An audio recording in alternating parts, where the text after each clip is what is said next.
Hello student, मैं दुर्गेश वर्मा आपको मेरे YouTube channel biology classes bye Durgesh sir में आपका स्वागत करता हूं। मैं आज पुनः एक नया वीडियो अपलोड करने जा रहा हूं और ये वीडियो जो है ये है आपके क्लास 12 का। और क्लास 12 में हम लोग जो लेसन डिस्कस कर रहे हैं वो लेसन नंबर 4 है और लेसन नंबर 4 का नेम आपको मालूम नहीं है, रिप्रोडक्टिव हेल्थ। इस रिप्रोडक्टिव हेल्थ में मैं आपको इसका फर्स्ट टॉपिक बता रहा हूं। जो फर्स्ट टॉपिक आपका है reproductive health problems and strategy. इस टॉपिक में मैंने आपको कुछ बातें बताई हैं। आज हम लोग जो टॉपिक या हम जो इसमें स्टडी करेंगे इस टॉपिक के अंतर्गत वो होगा एमिनो सिंथेसिस। एमिनो सिंथेसिस के बारे में हम लोग डिस्कस करेंगे। इसका डिफिनीशन मैंने अपने प्रीवियस वीडियो में आपको दिया था, लेकिन आज के वीडियो में मैं आपको इसके बारे में अच्छे से क्लियरली कंप्लीटली बताऊंगा, जिससे आपका ये टॉपिक कंफर्म हो जाएगा। तो चलिए टॉपिक को स्टार्ट किया जाए, जिसका नेम है एमिनो सिंथेसिस। टॉपिक स्टार्ट किया जाए है एमिनो सिंथेसिस। एमिनो सिंथेसिस तो बताएंगे व्हाट इज एमिनो सिंथेसिस। तो मैंने बताया भी एक बार और बता रहा हूं, it is a technique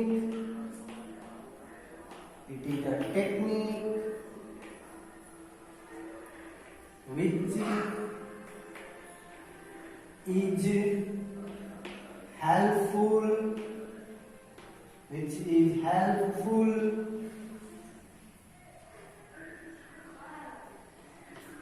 in detecting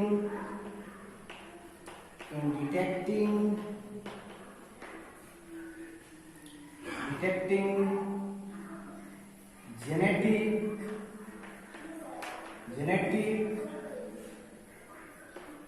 abnormality।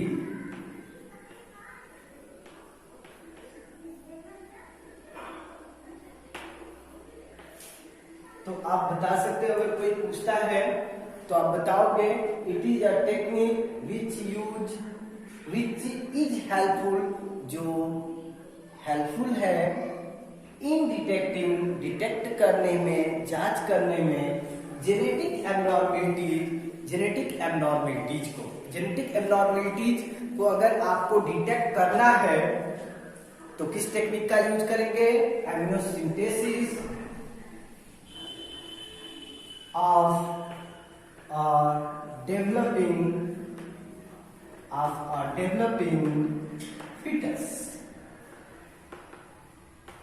a developing fetus।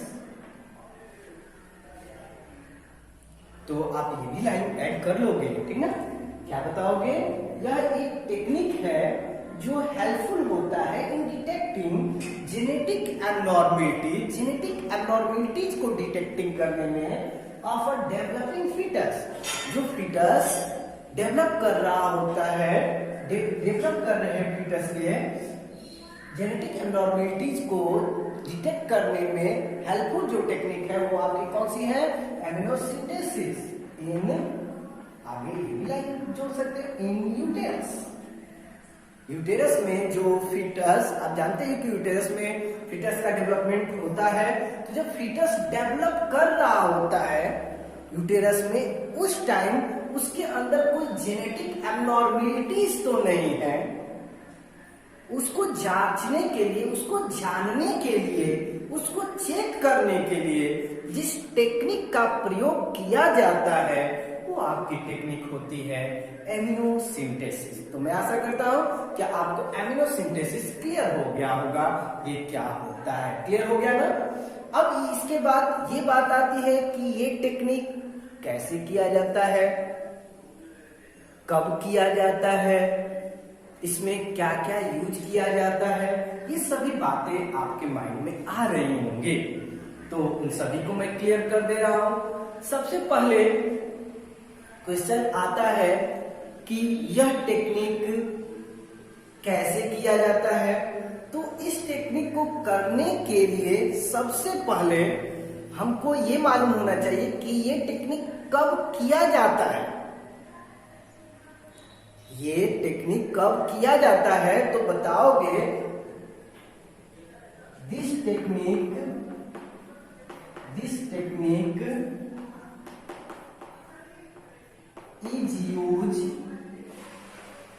is used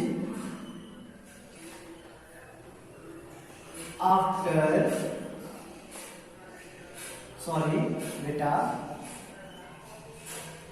in between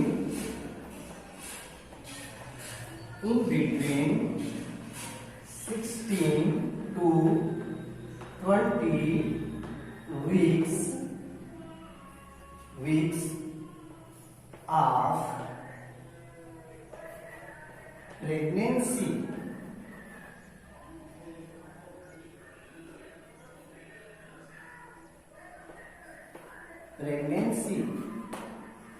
अगर आपसे पूछता है कोई कि यह टेक्निक कब किया गया, हम जेनेटिक एब्नॉर्मलिटीज को कब चेक कर सकते हैं डेवलपिंग फीटस के, तो आप क्या आंसर दोगे?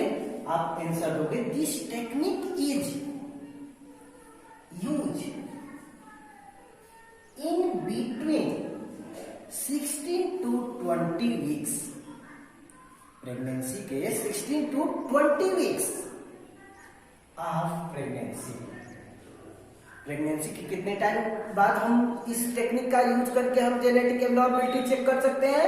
क्लियर हो गया होगा आपको। वो टाइमिंग मैंने लिख दिया है, वो टाइमिंग आपका क्या है, कब कर सकते हो, 16 टू 20 वीक्स। क्लियर हो गया।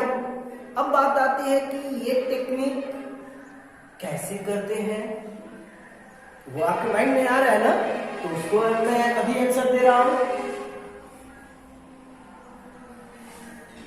क्वेश्चन का मतलब आंसर दे रहा हूं आपको।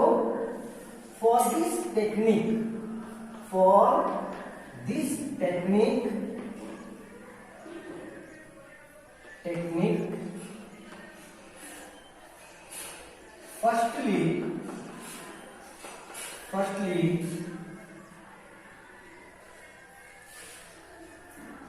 firstly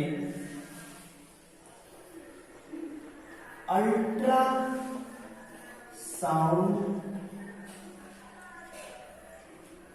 transducer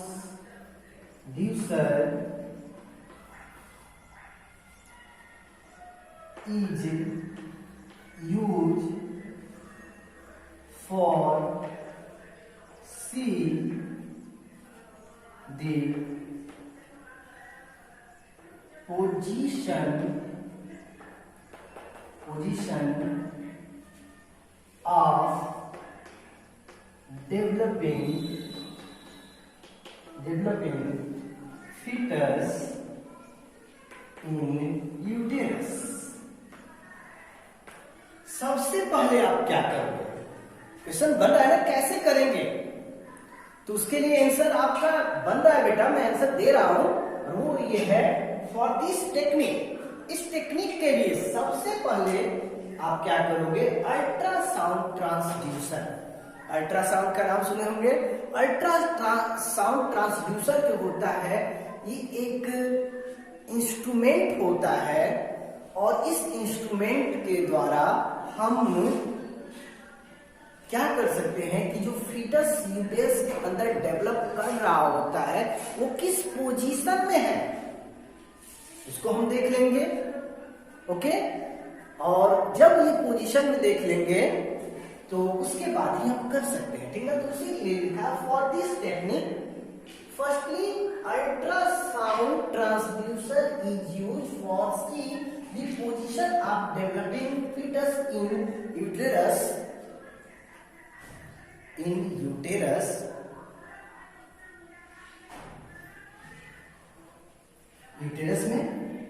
यूटेरस में जो डेवलपिंग फीटस है उसका हम लोग पोजीशन देख लेंगे, और कहां पर देखेंगे, ऑन मॉनिटर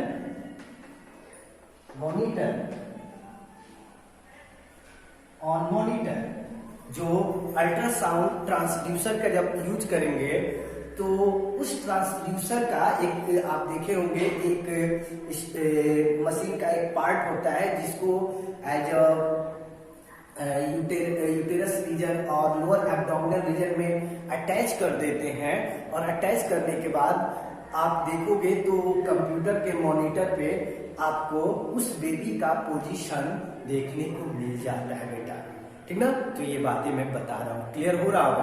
तो सबसे पहले ये किया जाता है, ठीक ना। जब पोजीशन देख लेंगे उसके बाद क्या करेंगे, तो उसके बाद हाइपोडर्मिक नीडल एक इंजेक्शन का यूज करेंगे, और उस इंजेक्शन में जो नीडल यूज करेंगे वो हमारा होगा हाइपोडर्मिक नीडल। हाइपोडर्मिक नीडल जो होता है वो एक टाइप का ऐसा नीडल है जिससे हम स्किन के इनसाइड इंसर्ट करते हुए हम उस बेबी का यूटेरस में जहां पोजीशन है वहां तक हम ले जा सकते हैं, और ले जाने के बाद हम एमनियोटिक फ्लूइड को वहां से विड्रॉन करेंगे, वापस लेंगे, उसको बाहर निकालेंगे, ठीक ना। और उसको बाहर निकालने के बाद भी हम डिटेक्शन करेंगे, ठीक ना। तो यहां तक क्लियर हो गया। जब आप देख लोगे मॉनिटर में उस बेबी का पोजीशन, उसके बाद क्या करोगे, तो उसको मैं लिखने जा रहा हूं, इसको इरेज कर दिया जाए तभी कर लिखा जाएगा प्लेस बनाने के लिए बेटा।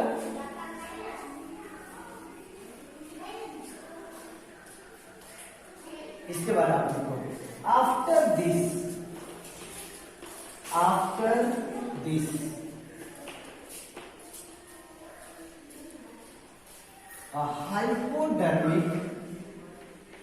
hypodermic needle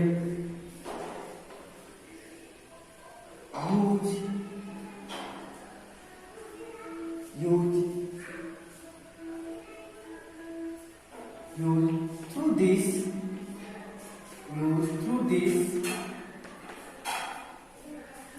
through this some amount of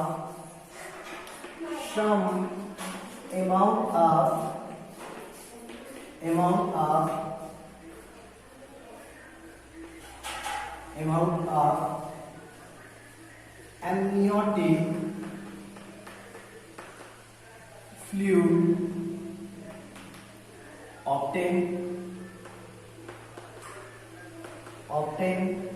from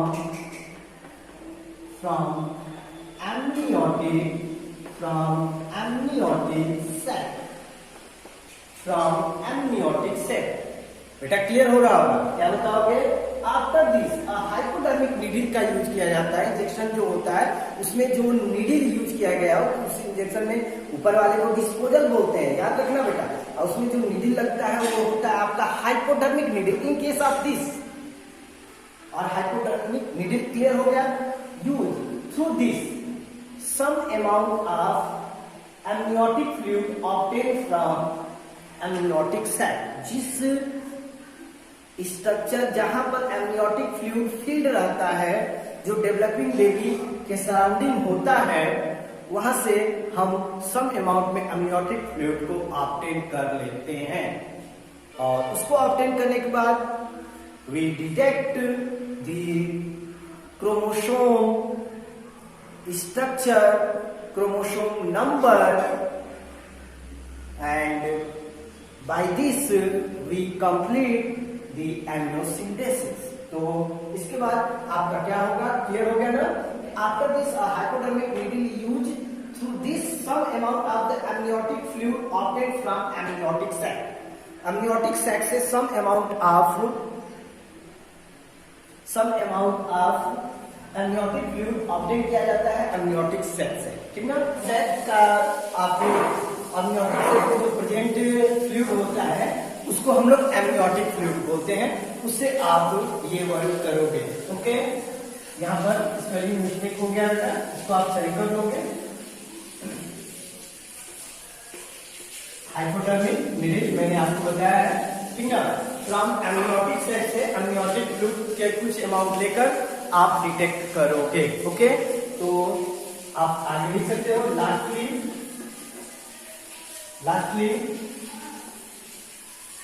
from amniotic fluid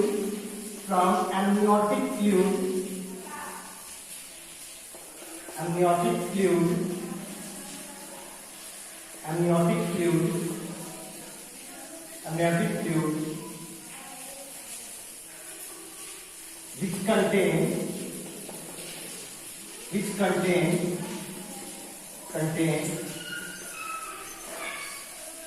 some cells of developing fetus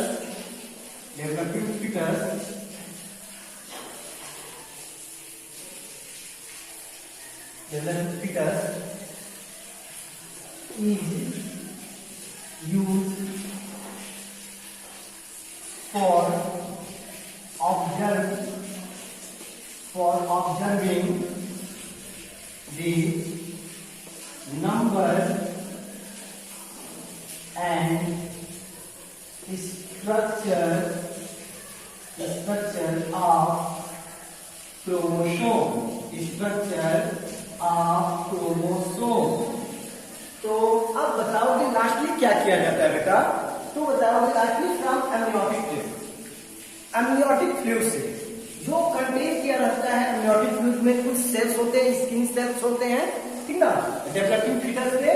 तो contain some cells of the developing foetus का यूज किया जाता है क्या करने के लिए? ऑब्जर्विंग करने के लिए the number and structure of chromosome के नंबर और उसके स्ट्रक्चर को ऑब्जर्व किया जाता है कि उसका स्ट्रक्चर जो है वो सही है कि नहीं, उसमें से कोई पार्ट तो डिस्ट्रॉय तो नहीं हुआ है, कुछ पार्ट रिप्लेस तो नहीं हुआ है, कुछ पार्ट ब्रेक तो नहीं हुआ है। ये हम लोग क्रोमोसोम के स्ट्रक्चर से देख लेते हैं, उसके साथ उसके नंबर देख लेते हैं, क्योंकि नंबर के बेसिस पे ही आपको नेक्स्ट लेसन जो है, इसके बाद मेंडेलियन डिसऑर्डर एक टॉपिक में आपको प्रिंसिपल ऑफ इनहेरिटेंस जब मैं आपको बताऊंगा लेसन, उसमें मेंडेलियन डिसऑर्डर आएगा, क्रोमोसोमल एबनॉर्मेलिटी आएगा, तो वहां पर सिंड्रोम बताया जाएगा। तो वो सिंड्रोम के बारे में, जो सिंड्रोम में होता है उसमें बहुत सारे डिसऑर्डर आते हैं। तो वो डिसऑर्डर जैसे डाउन सिंड्रोम नाम का एक डिसऑर्डर आपने क्रोमोसोमल एबनॉर्मेलिटीज के कारण होता है, ये सब आप पहले ही पता कर सकते हो। और किस टेक्निक से पता कर सकते हो? एमिनो सिंथेसिस से ये बातें आप बताओगे। तो ये जो भी टेक्निक की जा रही है, कि इसलिए की जा रही है कि इससे हम क्रोमोसोमल एबनॉर्मेलिटीज के बारे में पता लगा सकते हैं, इसलिए ये टेक्निक की जा रही है। तो मैं आशा करता हूं कि आपको ये टेक्निक क्लियरली समझ में आ गई होगी। तो इससे हम क्रोमोसोमल एबनॉर्मेलिटी को क्या कर सकते हैं बेटा? पता लगा सकते हैं और जान सकते हैं कि बेबी में कोई जेनेटिक डिसऑर्डर तो नहीं है, इसलिए ये टेक्निक की जाती है। तो मैं आशा करता हूं कि आपको समझ में आ गया होगा।